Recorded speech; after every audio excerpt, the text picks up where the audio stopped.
സംശയവും വേണ്ട. ഒരു പിൻവാതിൽ നിയമനവും നിയമവിരുദ്ധമായ ഏത് കാര്യം ഏത് മന്ത്രിസഭ കൂടി തീരുമാനിച്ചാലും അതൊരു ജനാധിപത്യ സർക്കാർ നിലവിൽ വരുമ്പോൾ അത് നിയമപരമായി തന്നെ അത് റദ്ദാക്കും. ഒരു സംശയവും വേണ്ട. അത്തരം ഒരു തീരുമാനങ്ങളും പോണ പോക്കിനെടുക്കണ്ട. 2008 നൽകിയ സർക്കാർ സമർപ്പിച്ചതും ഈ ഹിന്ദുമതത്തെ കുറിച്ച് അറിയാവുന്ന പണ്ഡിതന്മാരുടെ കമ്മിറ്റി രൂപീകരിച്ച് അവർ പഠിക്കട്ടെ എന്നല്ലേ? അപ്പോൾ അത് തന്നെയല്ലേ ഇപ്പോഴും പറയുന്നത്? ഇപ്പൊ അതൊന്നും അല്ലല്ലോ. ഇപ്പൊ എന്നാ പിന്നെ മാറിയില്ല എന്ന് പറഞ്ഞാൽ മതി. മാറിയില്ല എന്ന് പറഞ്ഞാൽ മതി. അല്ല മാറിയില്ല എന്ന് പറഞ്ഞാൽ മതി. അല്ല മാറിയില്ല എന്ന് പറഞ്ഞാൽ മതി. അത് ഞങ്ങളല്ലല്ലോ മാറിയെന്ന് പറയണത്.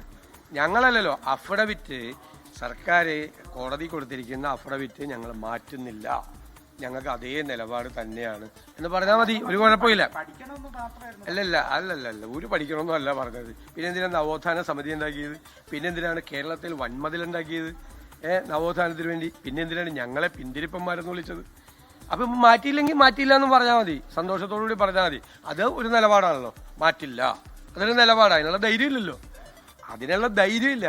അതിന് പകരം തെരഞ്ഞെടുപ്പിന്റെ ഏറ്റവും അവസാനം 10 വർഷം ഉണ്ടായി ഏറ്റവും അവസാനം കൂടിയ ക്യാബിനറ്റിൽ ഒരു തീരുമാനം എടുക്കുന്നത് ആരെ ഭയന്ന? ജനങ്ങളെ ഭയന്നാണ് തീരുമാനം എടുക്കുന്നത്. ഉറപ്പായിട്ടും അതുകൊണ്ടല്ലേ ഈ ഏറ്റവും അവസാനത്തെ ക്യാബിനറ്റിൽ കൊണ്ട് ഇത് വെച്ചത്. ഇത് കഴിഞ്ഞ സുപ്രീം കോടതിയിൽ ഈ കേസെടുത്തപ്പോൾ ഗവൺമെന്റ് ഒരു നിലപാടുണ്ടായിരുന്നില്ലല്ലോ. അത് പറഞ്ഞാൽ മതി. ഇതിനേക്കാൾ വലിയ മലക്കം മറിച്ചില്ലേ? മനസ്സിലായില്ലേ? കീഴ്മേൽ മറിച്ചില്ലേ? ഈ അടുത്ത കാലത്തൊന്നും ഉണ്ടായില്ല. സമയം എടുത്തന്നില്ല. സമയം അതിന് കേരളം ഒരുപാട് വില കൊടുക്കേണ്ടി വന്നു. ഞങ്ങൾ അദ്ദേഹത്തോട് സംസാരിച്ചിരുന്നു. അദ്ദേഹത്തിന് അറിയില്ല അങ്ങനെ ഒരു ഫേസ്ബുക്കുള്ള കാര്യം. അത് അദ്ദേഹം അന്വേഷിക്കാമെന്നാണ് പറയുന്നത്. അദ്ദേഹം ഞങ്ങളോട് പറഞ്ഞത് അദ്ദേഹം അറിഞ്ഞിട്ടില്ല എന്നാണ്. അദ്ദേഹം അന്വേഷിക്കുമെന്നും പറഞ്ഞിട്ടുണ്ട്. അദ്ദേഹത്തിന് കൃത്യമായ പാർട്ടിയോടുള്ള കൂറും നിലപാടുമുള്ള ആളാണ് അദ്ദേഹം. ഞങ്ങളോട് അത് വ്യക്തമാക്കിയിട്ടുണ്ട്. പിന്നെ ഇന്നലെ ഒരു ജി സുധാകരന്റെ വിഷയം ഉണ്ടാക്കി അതിൽ CPM പ്രതിരോധത്തിൽ നിൽക്കുമ്പോൾ സമാന്തരമായി വേറൊരു സുധാകരന്റെ വിഷയം ഉണ്ടാക്കി അതിനെ ഒന്ന് ഡയലൂട്ട് ചെയ്യാൻ.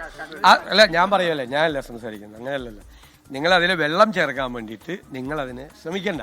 മനസ്സിലായി? ഇന്നലത്തെ സുധാകരന്റെ വിഷയം മറക്കാൻ വേണ്ടി ഇന്നൊരു പുതിയ സുധാകരന്റെ വിഷയം ഉണ്ടാകണം. പുള്ളിയുടെ ഫേസ്ബുക്ക് പോസ്റ്റ് അതാണെങ്കിൽ തന്നെ അതിൽ കണ്ണൂർ മത്സരിക്കുമൊന്നും അല്ലല്ലോ. അദ്ദേഹം കണ്ണൂരിനോടുള്ള വികാരപരമായ ഒരടുപ്പം പങ്കുവെച്ചുകൊണ്ട് അദ്ദേഹം ഇട്ടിരിക്കുകയാണ്. അദ്ദേഹം അവിടുത്തെ MP അല്ലേ. അദ്ദേഹം അല്ലല്ല ഇവിടെ ഇന്ന് വെള്ളിയാഴ്ച മടങ്ങിപ്പോണ്ടേ? എല്ലാ MP-മാരും മടങ്ങിപ്പോയി. ഇന്ന് അദ്ദേഹം വരുമെന്നേ. നിങ്ങൾക്ക് അദ്ദേഹത്തിന് ഇന്ന് പോയി എത്ര MP-മാര് വെള്ളിയാഴ്ച പോകുന്നു? നിങ്ങൾ ഓരോന്നിനും നിങ്ങൾക്ക് ഇഷ്ടമുള്ള വ്യാഖ്യാനം കൊടുക്കുക. ഞങ്ങൾക്ക് ആർക്കും ഒരു തർക്കം. നിങ്ങൾക്ക് ഇഷ്ടമുള്ള വ്യാഖ്യാനം കൊടുക്കുക. ഏത് വ്യാഖ്യാനം വേണേൽ കൊടുക്കാം. മനസ്സിലായില്ലേ? അദ്ദേഹം ആ ഫേസ്ബുക്ക് പോസ്റ്റ് അദ്ദേഹത്തിന്റെ അറിവോടുകൂടിയിട്ടാണെന്ന് സങ്കല്പിക്കുക. അതിൻ്റെ അകത്ത് എന്താ പറയുക? കണ്ണൂരിനോടുള്ള ഒരു വികാരപരമായ കാര്യമാണ്. അവിടെ ഒരുപാട് ആളുകൾ കൊല ചെയ്യപ്പെട്ടത് കണ്ണൂർ അസംബ്ലി മണ്ഡലത്തിൽ മാത്രമല്ലല്ലോ, കണ്ണൂർ പാർലമെന്റ് മണ്ഡലത്തിൽ മാത്രമല്ലല്ലോ, ആ ജില്ലയിലെ ഒട്ടാകെയുള്ള ഒരു കാര്യമാണ് അദ്ദേഹം പറഞ്ഞിരിക്കുന്നത്. അല്ലാതെ വേറൊന്നുമല്ല. നിങ്ങൾക്ക് വേണമെങ്കിൽ ഓരോരുത്തർക്ക് ഓരോ രീതിയിൽ അതിന് വ്യാഖ്യാനം കൊടുത്ത് ഇന്നലത്തെ ആളുകളെ സഹായിക്കാൻ വേണ്ടിയിട്ട് എന്ത് വേണം ചെയ്യാം. അത്രയല്ല. അല്ല അതിന്റെ അപ്പുറം ഒന്നുമില്ല. അത് നിങ്ങളോട് പറയേണ്ട ആവശ്യമില്ലല്ലോ. അത് നിങ്ങളോട് പറയേണ്ട ആവശ്യമുണ്ടോ? അല്ലല്ല, താങ്കളോട് പറയേണ്ട ആവശ്യമുണ്ടോ? താങ്കളോട് പറയേണ്ട ആവശ്യമില്ലല്ലോ. എനിക്ക് മത്സരിക്കാൻ ആവശ്യപ്പെട്ടിട്ടുണ്ട്. അങ്ങയോട് പറയേണ്ട ആവശ്യം. ഒരാൾ ചോദിക്കുകയാണ്, ഒരു മര്യാദ കാണിക്കുക പ്ലീസ്.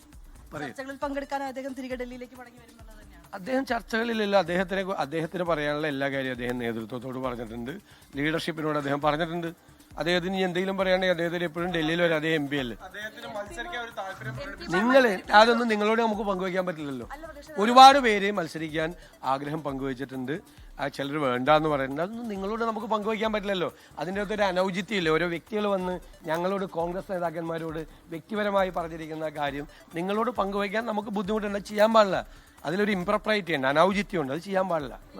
വേറെ എന്തെങ്കിലും വിഷയം ചോദിക്കും. ഇതില്ല, എത്രയല്ലോ. വേറെ വല്ലതും ഉണ്ടെങ്കിൽ ചോദിക്കും. വേറെ ഒന്നുമില്ലല്ലോ വിഷയിച്ചൊന്നും. പിന്നെ ഒരു കാര്യം കൂടി. ആരോഗ്യമന്ത്രിയെ KSUകാർ ആക്രമിച്ചു എന്നുള്ളതിന്റെ കോടതിയിൽ അവർക്ക് ജാമ്യം കൊടുത്തിട്ട് പറഞ്ഞിരിക്കുന്നത് പോലീസ് ഉദ്യോഗസ്ഥർ കൊടുത്തിരിക്കുന്ന മൊഴി ഒരായുധം അവർ ഉപയോഗിച്ചിട്ടില്ല. ആയുധം ഉപയോഗിച്ച് അവരെ ആക്രമിച്ചു, അവരെ പരിക്കേൽപ്പിച്ചു എന്നാണ് FIR. ഒരായുധം ഉപയോഗിച്ചിട്ടില്ലെന്ന് അതേ പോലീസ് മൊഴി കൊടുത്തിരിക്കുകയാണ്. ഈ ആരോഗ്യമന്ത്രിയും CPM-ഉം കേരളത്തിലെ ജനങ്ങളോട് പറയണം. കലാപം ഉണ്ടാക്കാൻ വേണ്ടി ശ്രമിച്ചാണ്, അവർക്കെതിരെ കേസ് കൊടുക്കണം. കലാപം ഉണ്ടാക്കാൻ വേണ്ടി ഇല്ലാത്ത കാര്യം ഉണ്ട് എന്ന് പറഞ്ഞ് ശ്രമിച്ച ഇതൊക്കെ നിങ്ങൾ ഒന്നും കൂടി ശ്രദ്ധിക്കുക. ഇതൊക്കെ ലോകത്തെവിടെയായാലും ഏത് സമയത്തും 24 വാർത്തകളും ഓഗ്മെന്റഡ് റിയാലിറ്റി പാക്കേജുകളും എക്സ്പ്ലെയിനറുകളും വിശദമായി കാണാൻ ഞങ്ങളുടെ യൂട്യൂബ് ചാനൽ നിങ്ങൾക്ക് സബ്സ്ക്രൈബ് ചെയ്യാം.